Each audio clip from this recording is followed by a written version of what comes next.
네, 안녕하세요. 코덱스 철강에 대해서 오늘 말씀 좀 드려봅니다.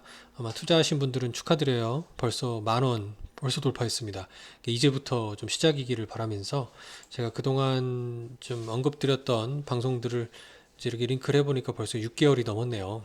제가 당시 철강 ETF, 미국에서 총이 그렇게 많이 팔리고, 그 다음에 우리 그 탄약에 대한 수요도 많이 늘어난다는 등 해서 풍산 같은 주식을 좀 봤던 기억이 있는데, 전기차라든가 그린 뉴딜이라든가 이런 등등 모두 다 철강이 필요하지 않을까 생각이 들어서 4개월 전에도 철강 ETF를 보고 있었고, 또 풍력 관련돼서도 이게 잘 가면 결국은 다 철로 만드는 거 아니겠어요? 한 달 전에 볼 때도 계속 지금 오르고 있었는데 거의 가익 오르는 급이 아름다운 기준 가격을 보여주고 가고 있어요. 한 지금 보여드렸을 때부터가 한 5천 원대였으니까 지금 거의 딱 2배 올랐죠. 10,000원이 넘었습니다. 그래서 굉장히 좀 기분 좋게 오르고 최근에 시장의 조정이 무색할 정도로 계속 좀 상승을 하고 있어서 아마 앞으로 어떻게 될지가 많이 기대가 되는데요. 이게 이제 최근 10년간의 최대 차트입니다.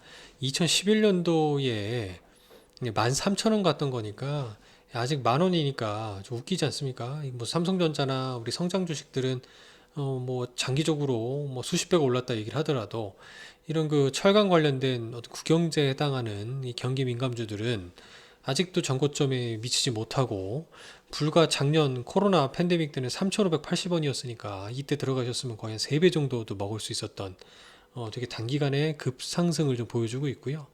그래서 저는 이게 장기적인 평균으로 봤을 때는 이제 거의 평균치에 다다른 거 아니냐, 최근 10년간 아니라고 보면 이제 이것도 역시 한 12,000원, 3,000원 올라가면 차익 실현해야 되겠다라고 생각할 수도 있겠지만 이 철강은 단순히 원자재 가격이 아니거든요. 그래서 제가 앞서 농산물 같은 경우는 좀 팔자라고 말씀을 드렸는데 물론 더 오르고 있어 좀 머쓱하지만 철강의 경우는 관련된 회사들의 이익은 굉장히 늘어날 수 있지 않을까. 그만큼 수요가 늘어나고 있고 수요가 늘어나면은 이렇게 가격이 올라갈 때 재고를 미리 축적하려는 수요가 더 커질 수가 있습니다. 그러니까 가격을 더 끌어올릴 수가 있죠.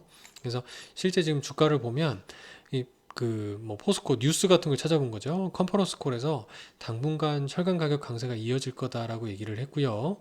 오늘 11시간 전이었으니까. 그리고 중국의 철광석 선물 가격도 사상 최대치라고 하니까 한국 철강업계의 어떤 중장기적인 호재라고 볼 수 있습니다. 그래서 저는 마치 이게 예전 그 2007년도 8년도에 굉장히 그 강세장을 이끌었던 경기민감주, 예, 그 당시에도 제가 포스코와 현대중공업을 기억을 하거든요. 그래서 이런 부분들이 또 한 번 좀 재현됐으면 하는 생각도 좀 가지고 있습니다. 그래서 일단 철강은 팔지 않고 좀 계속 더 가지고 있겠다라는 생각을 좀 가지고 있습니다. 감사합니다.